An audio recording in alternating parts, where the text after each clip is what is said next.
নমস্কাৰ মই অংকুৰ আপুনি চাই আছে অংকুৰন অফিচিয়েল বন্ধু বান্ধৱীসকল এই ভিডিঅ'টোৰ মাধ্যমেৰে মই আপোনালোকৰ লগত আলোচনা কৰিম যদি আপুনি নতুনকৈ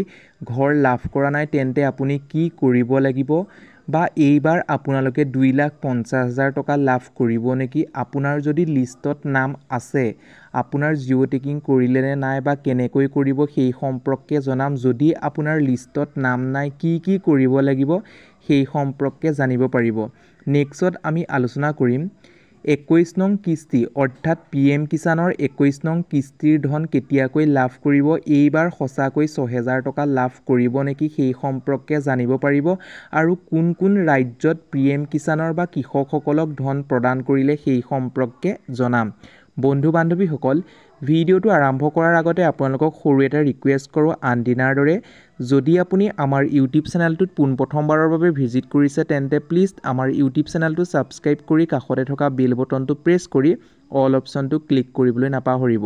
তেতিয়াহে আগন্তুক আহিবলগীয়া প্ৰত্যেকখিনি ভিডিঅ' আপুনি পোনপ্ৰথমে লাভ কৰিবলৈ সক্ষম হ'ব তেন্তে আহকচোন বন্ধু বান্ধৱীসকল আমি অলপো পলম নকৰি ভিডিঅ'টোৰ ফালে আগবাঢ়ো বন্ধু বান্ধৱীসকল আপোনালোকে নিশ্চয় গম পায় যে প্ৰথমতে মই আপোনালোকৰ লগত আলোচনা কৰিম পিএম কিষাণ আঁচনিখনৰ ওপৰত বন্ধু বান্ধৱীসকল আপোনালোকে নিশ্চয় গম পায় যে পিএম কিষাণ আঁচনিখনে 20 নম্বৰ কিস্তিৰ ধন সকলোকে একাউণ্টত দিলে কিন্তু এতিয়া বৰ্তমান সময়ত 21 নং কিস্তিৰ ধন টকা দিব বা ধনৰ টকা দিব সেই 21 নং কিস্তিৰ ধনৰ টকা আপুনি বা আপোনাৰ একাউণ্টত কেতিয়াকৈ সোমাব সেই সম্পৰ্কে নিশ্চয় আপোনাৰ মনত কনফিউজন হৈ আছে বা চিন্তা হৈ আছে সেই সম্পৰ্কে জনাম বা আপুনি 6,000 টকা একেলগে কি কাৰণে লাভ কৰিব বা কোন হিতাধিকাৰীয়ে লাভ কৰিবলৈ সক্ষম হ'ব সেই সম্পৰ্কে মই জনাম এতিয়া প্ৰথম অৱস্থাত মই জনাই লৈছোঁ কিছুমান ৰাজ্যত অৰ্থাৎ 3খন ৰাজ্যত বৰ্তমান পিএম কিষাণৰ 21 নম্বৰ ধন প্ৰদান কৰিলে প্ৰথম প্ৰদান কৰিছিলে পাঞ্জাৱ উত্তৰাখণ্ড আৰু হিমাচল প্ৰদেশ আকৌ কৈছোঁ পাঞ্জাৱ উত্তৰাখণ্ড হিমাচল প্ৰদেশ এই 3খন ষ্টেটত বা ৰাজ্যত প্ৰদান কৰিলে এতিয়া কথাটো হ'ল বা মূল বিষয়বস্তুটো হ'ল অসমত কেতিয়াকৈ প্ৰদান কৰিব আমি যদি চাবলৈ যাওঁ হয়তো আপোনালোকক ধনখিনি প্ৰদান কৰিব কেতিয়াকৈ প্ৰদান কৰিব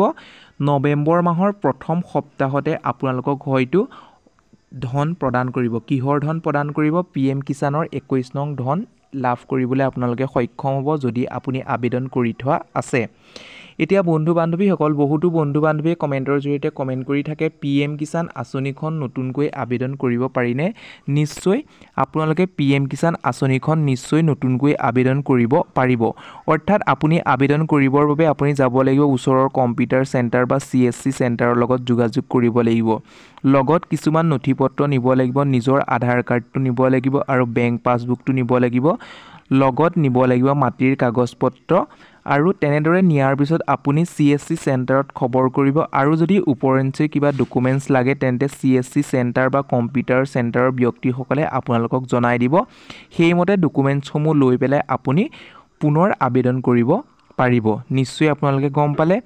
এতিয়া মূল বিষয়বস্তুটো হৈছে বহুতো বন্ধু বান্ধৱীয়ে কমেণ্টৰ জৰিয়তে কমেণ্ট কৰি সুধি আছিল যে 6,000 টকা কেতিয়াকৈ দিব বা এইবাৰ পিএম কিষাণত 6,000 টকা লাভ কৰিব নেকি আপোনালোকে নিশ্চয় গম পায় যে প্ৰত্যেক মাহতে অৰ্থাৎ প্ৰত্যেক মাহতে নহয় 3 মাহৰ অন্তে বা এবছৰতহে প্ৰদান কৰে পিএম কিষাণ আঁচনিখনে 6,000 টকা এতিয়া হয়তো কিছুমান ব্যক্তিৰ পেণ্ডিং হৈ থাকিলে কিছুমানৰ হয়তো মাটিৰ KYC লাগি থাকিব পাৰে কিছুমানৰ আধাৰৰ KYC লাগি থাকিব পাৰে সেই পেণ্ডিং হৈ থকা টকাখিনি তেওঁলোকে একেলগে হয়তো কেইবাটাও 3টা হওক 4টা হওক কিস্তিৰ একেলগে ধনখিনি লাভ কৰিলেহে তেওঁলোকৰ টকাটো হয়তো 6,000 টকা হ'ব পাৰে কিছুমানৰ 8,000 টকা হ'ব পাৰে যদি কণ্টিনিউ আপুনি লাভ কৰি আছে তেতিয়াহে আপুনি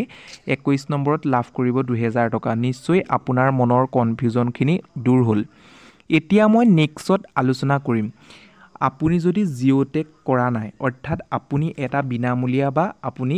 চৰকাৰী ঘৰ লাভ কৰিবৰ বাবে ভাবি আছে বা পাম বুলি ভাবি আছে এতিয়াও বৰ্তমান লাভ কৰা নাই প্ৰধানমন্ত্ৰী ঘৰ অৰ্থাৎ প্ৰধানমন্ত্ৰী ঘৰটো লাভ কৰিবৰ বাবে আপুনি কি কৰিব আপোনাৰ হয়তো বৰ্তমান আপুনি যোগ্য আপোনাৰ লিষ্টত নাম নাই তেন্তে আপুনি কি কৰিব মই আপোনালোকক কিছুমান টিপছ দিম বা উপদেশ দিম এইখিনি ভালদৰে ফলো কৰিব তেতিয়াহে আপুনি ঘৰটো পাবৰ বাবে সক্ষম হ'ব বৰ্তমান সময়ত ঘৰৰ জিঅ' টেকিং হৈ আছে জিঅ' টেকিঙৰ লাষ্ট ডেট হৈছে 22 অক্টোবৰ মাজত আৰু দুদিন সময় আছে প্ৰথমতে আছিলে 18 অক্টোবৰলৈকে কিন্তু ডেটটো বঢ়াই দিয়া হ'ল কি কাৰণে বঢ়াই দিলে চৰকাৰৰ যিখিনি মধ্যবিত্ত লোক আছিলে বা যিসকল যোগ্য হিতাধিকাৰী আছিলে হিতাধিকাৰী থকাৰ বাবে তেওঁলোকে কি কৰিলে জিঅ' টেকিংটো সম্পূৰ্ণ কৰিব নোৱাৰাৰ ফলত চৰকাৰে আকৌ তেওঁলোকক সময় বঢ়াই দিলে সময় বঢ়াই দিয়াৰ ফলত আপুনি কাৰ লগত যোগাযোগ কৰিব হয়তো আপোনালোকৰ পঞ্চায়তলৈ যাব পঞ্চায়তত গৈ পেলাই নিজৰ যিগৰাকী মেম্বাৰ পৰে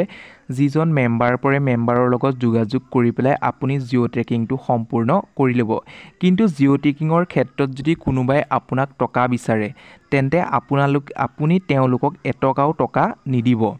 অসম চৰকাৰে বা ভাৰত চৰকাৰে আপোনালোকক জিঅ' ট্ৰেকিং কৰাৰ ক্ষেত্ৰত কোনো ধৰণৰ টকা বিচৰা নাই বা তেওঁলোকে টকা লোৱাটো যোগ্য নহয় এইটো আইনগতভাৱে দণ্ডনীয় নিশ্চয় আপুনি বুজি পাইছে তেওঁলোকক এটকাও টকা প্ৰদান নকৰিব আপুনি নিজৰ যিগৰাকী মেম্বাৰ পৰে সেই মেম্বাৰৰ লগত যোগাযোগ কৰি আপোনাৰ যদি বৰ্তমান লিষ্টত নাম নাই বা লিষ্টত নাম আছে নাম থকা নথকা সকলো ব্যক্তিয়ে যোগ্য যদি হয় তেন্তে জিঅ' টেকিংটো কৰিব পাৰিব নিশ্চয় আপোনাৰ মনৰ যিখিনি প্ৰশ্ন আছিলে প্ৰশ্নখিনি কমপ্লিট হ'ল বা আপুনি ভাবি থকা উত্তৰখিনি লাভ কৰিলে ইয়াৰ মাজতো যদি কিবা প্ৰশ্ন ৰৈ গৈছে তেন্তে প্লিজ কমেণ্টৰ জৰিয়তে কমেণ্ট কৰিবলৈ নাপাহৰিব আৰু আপোনাৰ ঘৰৰ জিঅ' টেকিং কৰিলে নাই সেই সম্পৰ্কেও জনাব যদি নাই কৰা মই কোৱা কথাখিনি আপুনি ফ'ল' কৰিব ফ'ল' কৰাৰ পাছতে আপোনাক জিঅ' টেকিংটো কৰি থৈ যাব নিশ্চয় আপোনাৰ মনৰ সন্দেহখিনি দূৰ হ'ল বন্ধু বান্ধৱীসকল এই ভিডিঅ'টোৰ মাধ্যমেৰে যদি আপুনি অলপমান হ'লেও উপকৃত হৈছে বা ভিডিঅ'টো চাই ভাল পাইছে তেন্তে প্লিজ এটা লাইক কৰিব আৰু এতিয়ালৈকেও যদি আমাৰ ইউটিউব চেনেলটো ছাবস্ক্ৰাইব কৰা নাই ছাবস্ক্ৰাইব কৰাৰ লগতে কাষতে থকা বেল বটনটো প্ৰেছ কৰি অল অপশ্যনটো ক্লিক কৰিবলৈ নাপাহৰিব তেতিয়াহে আগন্তুক আহিবলগীয়া প্ৰত্যেকখিনি ভিডিঅ' আপুনি পোনপ্ৰথমে লাভ কৰিবলৈ সক্ষম হ'ব বন্ধু বান্ধৱীসকল আজিলৈ ভিডিঅ'টো ইমানেই আকৌ পুনৰ নতুন এটা ভিডিঅ'ত লগ পোৱাৰ আশাৰে ধন্যবাদ